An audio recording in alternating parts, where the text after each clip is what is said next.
Good morning. My part of the presentation today is about the school progress plan. As you can see in the slide here, we have the Baltimore County common priority areas of reading, math, and climate. We did use all the data that Jalal just presented to drive our evaluation of that data through the school progress plan boot camp that we attended back in July. We did have our leadership team and our administrative team come together and analyze that data and create a plan to move the school forward. Our key actions that we came up with were engagement, customization, relevant assessment, and valuable feedback. So like what Mary Dagan. Okay, so at the beginning of the school year, in the first week back when teachers came in, we asked Mary Dagan to come out. Once the school progress plan was created, because we wanted teachers to know the direction of the school and the vision of where we wanted to go and the priority areas that we identified that we needed to focus on. So to guide our instruction throughout the school year, we had Mary come out and do a plan where she did an activity where the staff was forced to go through the school progress plan. There was a pre and a post assessment piece to it where she basically asked, what components do you feel comfortable with? What do you know about the school progress plan? And then at the end of her presentation, she asked the same questions again to see how much more comfortable people got as they went through the process.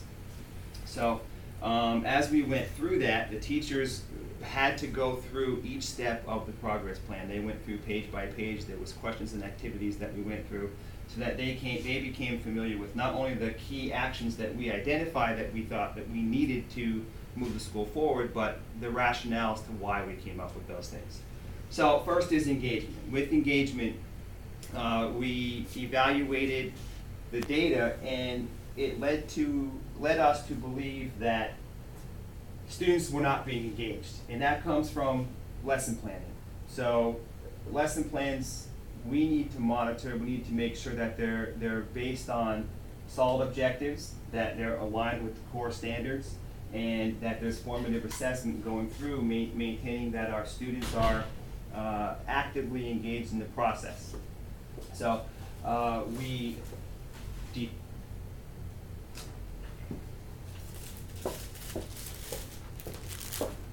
So that's how you can speak on how it actually, the questions we asked ourselves as we were going through this process. Okay. And how we came up with the decisions and the end result of the key actions. So I think that will help. Okay. So, hold on.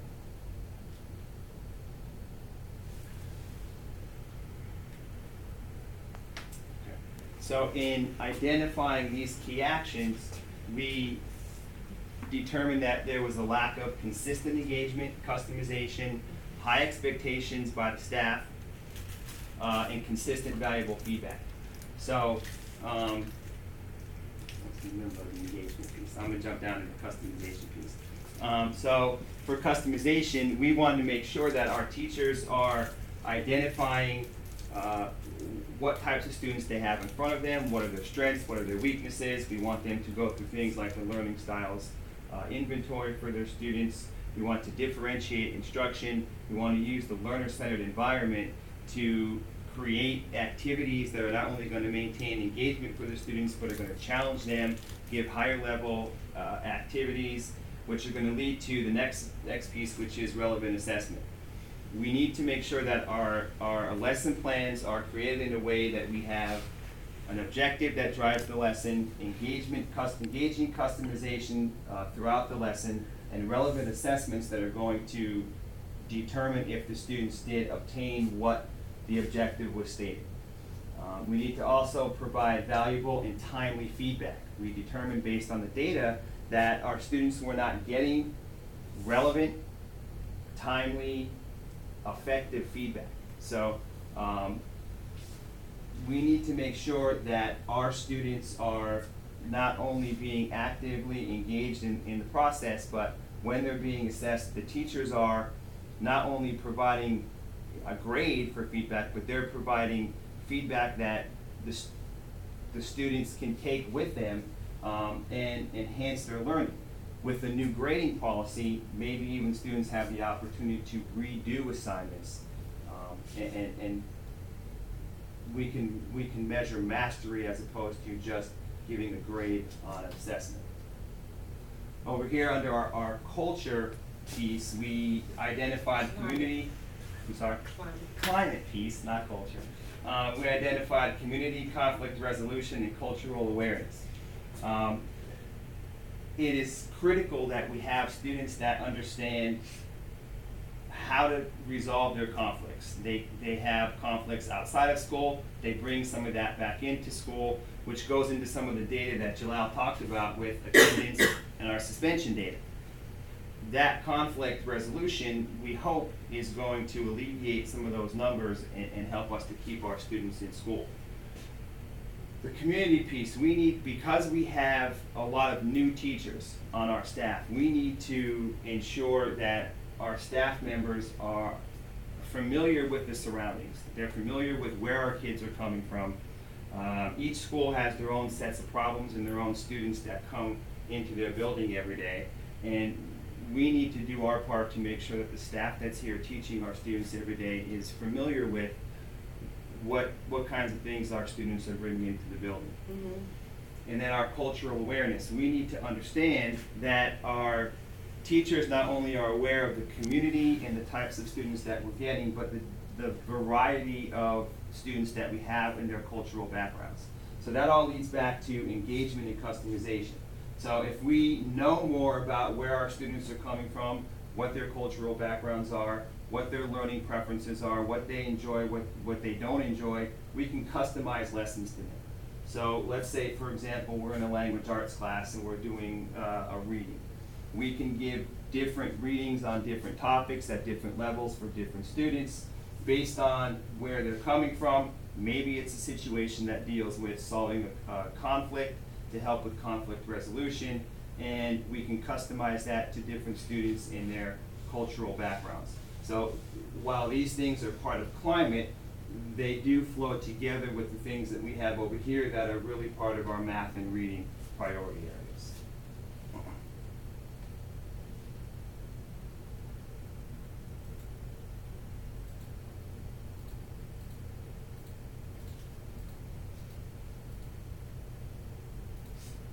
Okay, so can we just leave that on one slide too, like the first one?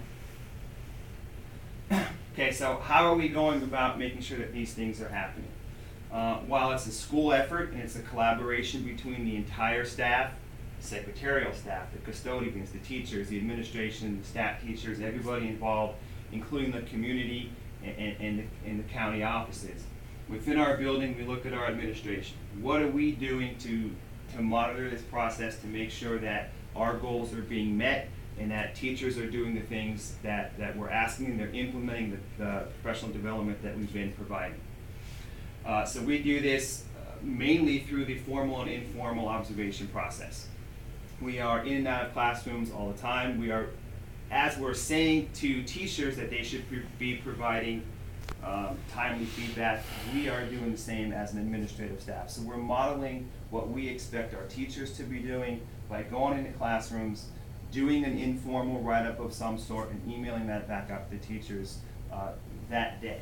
So teachers are getting that informal, quick, we drop in, see what's going on, and the things that we're looking for are those priority areas that we mentioned. So we're looking for the engagement.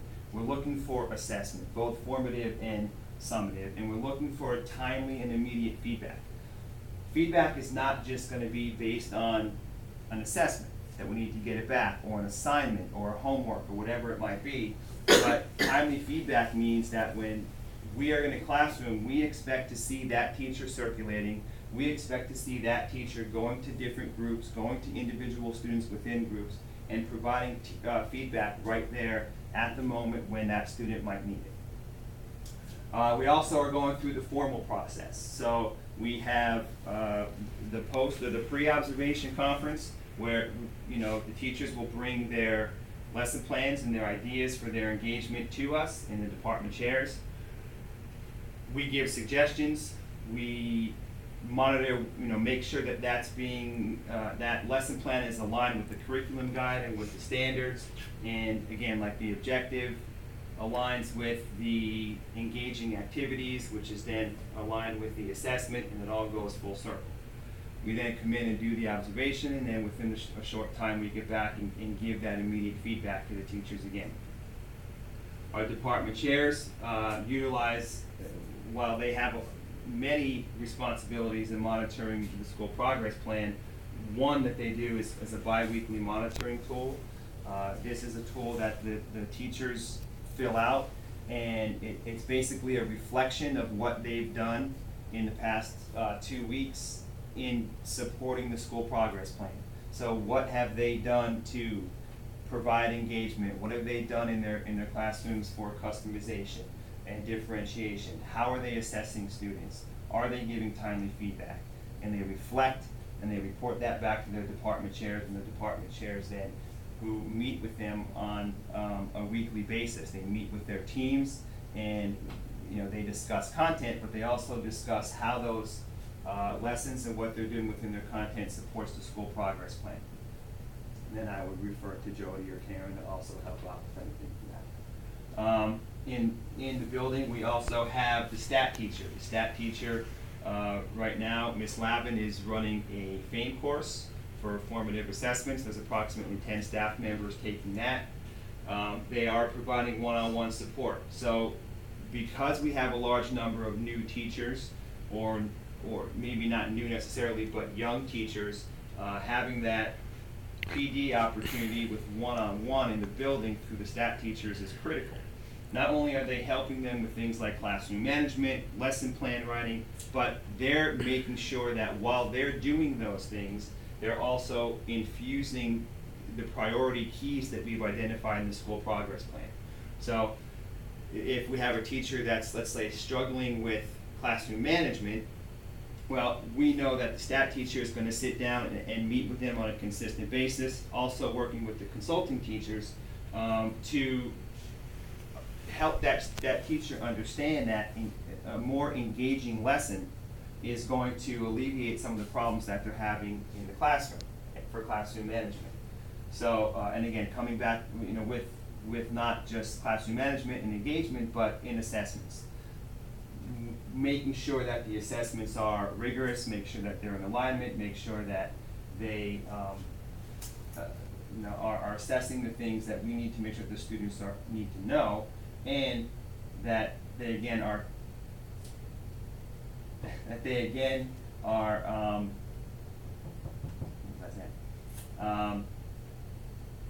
that the assessments are connecting back to the objective.